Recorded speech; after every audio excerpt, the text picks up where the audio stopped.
Memang saya lagi kurang fit, saya mau nyoba obat-obatan tradisional Cina ya. Tadi saya beli, dikasih dua, satu yang harus direbus, satu yang harus dimasukin air dengan ayam lah apa. Nanti kita coba. Ya kalau pengalaman berinteraksi dengan kawasan pecinan, saya kan lama di luar 7 tahun ya, tinggal di Hong Kong, les bahasa Tionghoa juga. Karena karya saya banyak di Cina ya, ada 15-20 karya. Di Amerika juga sama, pecinan sangat dekat dengan Asia dulu kan. Makanya saya bisa bahasa tadi juga. Gelodok segedifang piabliang. Jadi artinya gelodok itu tempatnya sangat bagus. Itu aja yang saya hafal. Kemudian memang saya lagi kurang fit, saya mau nyoba obat-obatan tradisional Cina ya. Tadi saya beli, dikasih dua, satu yang harus direbus, satu yang harus dimasukin air dengan ayam lah apa. Nanti kita coba.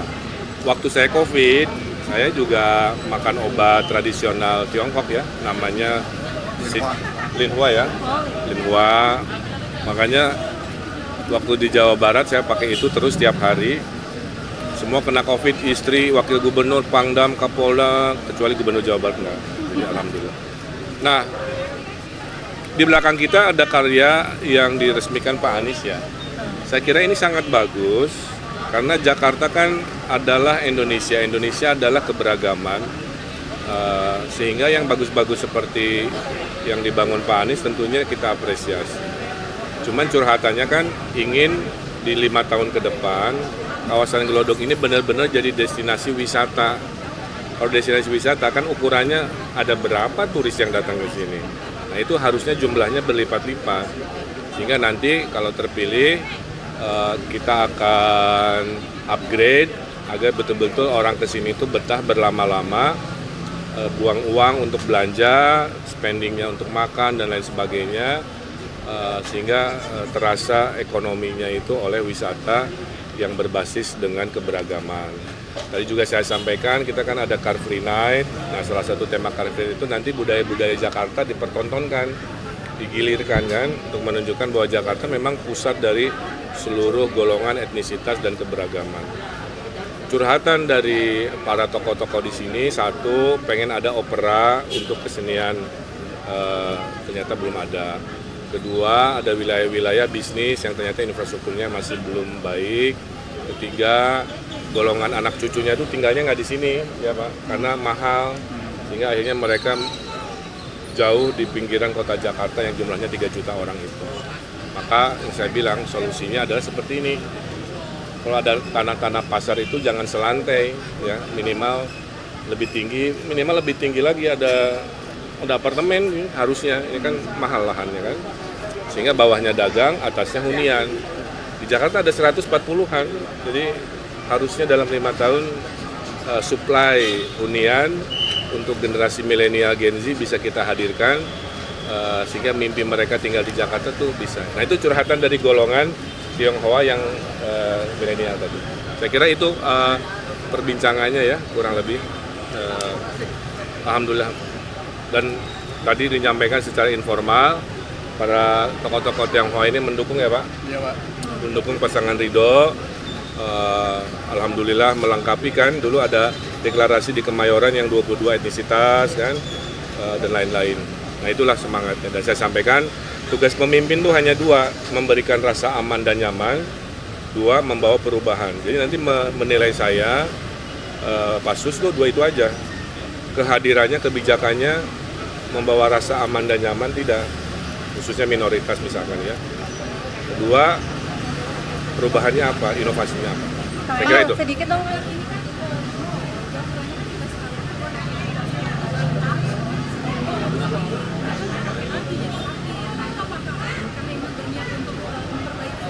Ini terlalu teknikal ya pertanyaannya, tapi poinnya adalah nanti di hari-hari pertama saya semua mau diaudit kira-kira gitu lah.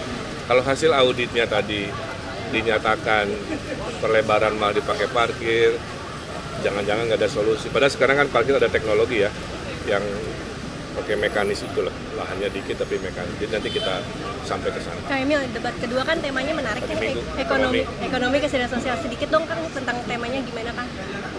Ya, insya Allah kita paling siap ya, karena kita akan bicara konsep-konsep ekonomi, khususnya membawa lapangan pekerjaan, menghapuskan 350.000 pengangguran oleh berbagai pekerjaan formal maupun informal, pekerjaan kantoran maupun padat karya.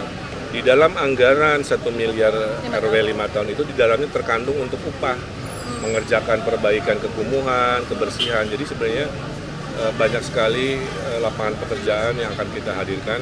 Nah, itulah salah satu yang dalam debat tentang keekonomian. Tapi lain-lain saya nggak bisa detail karena materi debat. Kang Emil, kan saya dari kecil di Glodok nih Mas, warganya nih 20 tahun sekian. Dulu kan Glodok itu pusat bisnis kuat sekali Kang. Kamu curhatnya mau apa? Iya dong, kan kuat sekali Kang ini kan.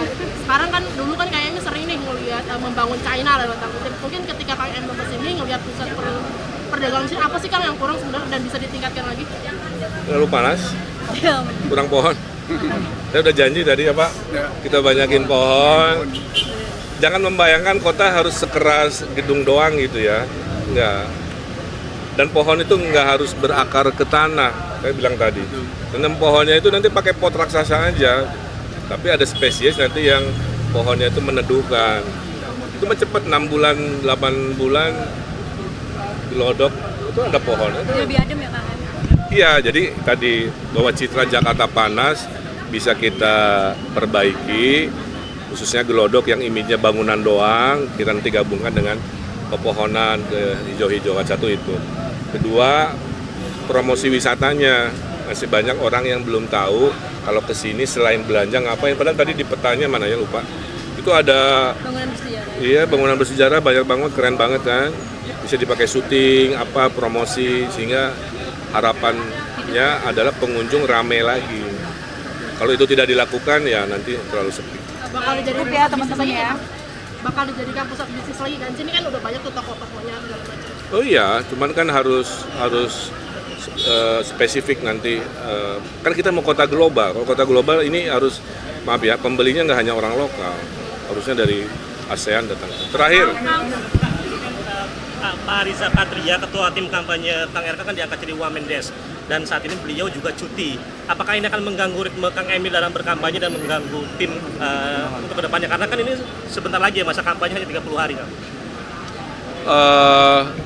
Saya kira Pak Riza Patria akan taat pada peraturan, satu. Dan saya senang beliau diangkat Wamen, karena orang-orang membuktikan tim ses kami kan ketuanya orang pinter, terpercaya. Kami ini teamwork ya. Jadi kalau seperti sekarang Pak Riza sibuk, lapis duanya itu kencang-kencang kerjanya. Jadi insya Allah. Poinnya adalah kami tidak mengandalkan orang per orang. Kita adalah teamwork dan kita akan mengikuti gimana situasinya Pak Riza setelah jadi Wamen dan harus bekerja. Intinya itu. Dan bentar lagi mungkin ada rilis surveinya bagus. Kang, satu lagi dong. Udah ya teman-teman ya, ada agenda berikutnya. Nggak usah nih ya. Warga Tionghoa kan sekarang udah nyebar ya kan di pinggiran Jakarta. Artinya kalau Kang Emil terpilih 5 tahun lagi, Mereka balik lagi. akan kesini lagi atau seperti apa Kang? Iya, itu. Boleh lagi Kang di sini. Dibikin Curhatan anak cucunya pengen balik ke sini, tapi kan nggak ada lah. Nanti tinggal saya cari lokasi-lokasi, bikin. Saya pernah tinggal di Hong Kong ya. Hong Kong tuh ekstrim banget tuh, tinggi banget. Tapi kan nyaman, ke bawah turun deket kemana-mana, itu visi. Oke ya. Oke Kang. Dan kita ini kan berada di gerbang Chinatown ya, yang dulu ada prestasinya di belakang saya ini oleh Pak Anies Baswedan. Ini kan tentu baru gerbang ya yang dibangun oleh beliau, dan tentu pasti nanti ada permintaan-permintaan yang lain. Tadi dalam dialog juga salah satunya tadi mengangkat soal perlunya tempat kayak opera lah ya, untuk kesenian ya di daerah sini, dan ini saya kira menarik ya karena itu bisa menjadi tujuan wisata ya. Dan saya yakin nanti kita akan bisa ya kolaborasi ya, karena tadi gagasan-gagasan cukup banyak lah yang dia angkat, dan saya kira menarik untuk Glodok ini sebagai kota tua yang juga menjadi nanti ke depan lebih banyak lagi para turis dan pasti akan menarik dengan banyaknya nanti ada inovasi-inovasi ya dalam rangka untuk menarik wisatawan itu. Pak, artinya ini dari pasangan Ridho juga tadi selain Tionghoa juga ke toko-toko lain ya Pak ya, seperti kemarin kan Batak, kemudian Buddha Hindu itu juga. Oh iya, kan kita semuanya. sudah kan kemarin ke diantara yang tokoh para pendeta gereja Pentakosta kan sudah kita, dan juga yang kalangan Kristen maupun juga Katolik semua ya. Jadi saya kira karena kan kita dalam misinya menyebutkan membentuk manusia Pancasila ya. Salah satunya mungkin barangkali satu-satunya pasangan yang menyebut dalam visi misinya ada kata-kata bagaimana kita ingin membangun manusia Pancasila. Artinya kerukunan beragama adalah satu keniscayaan yang harus terus dibangun ya. Perbedaan-perbedaan etnis, agama dan sebagainya saya kira sudah tidak perlu lagi lah dijadikan sesuatu yang membuat kita terpecah ya. Karena kita sudah dulu para pendiri bangsa ini kan sudah menyepakati Pancasila sebagai dasar negara, dan itulah perekat kita ya. Salah satu ininya kan di samping ketuhanan yang Maha Esa kan ada persatuan Indonesia ya. Jadi mudah-mudahan ke depan ya hal-hal yang membelah bangsa kita ini tidak terjadi lagi ya. Kita harus mulai bersatu ya. Contohnya pasangan Ridwan Kamil Suswono kan, makanya jadi Kim Plus kan. Dulu bersaing ya, dan sekarang bersatu untuk ya memajukan Jakarta. Berarti semuanya berkomunikasi dengan baik ya Pak? Oh semua baik Mas, kita Pak Anies, Pak? ya. Dengan Pak Anies hubungan Pak Anies ya, saya secara pribadi sudah sempat ketemu ya dengan beliau, artinya secara pribadi sudah ketemu ya. Nanti mudah-mudahan nanti Pak Ridwan Kamil ada kesempatan juga bisa bertemu beliau ya. Oke, siap. Pak Suswono, ini kan kalau Glodok ini kan dalam Kan tadi 20 bicara pribadi, secara Iya. pribadi.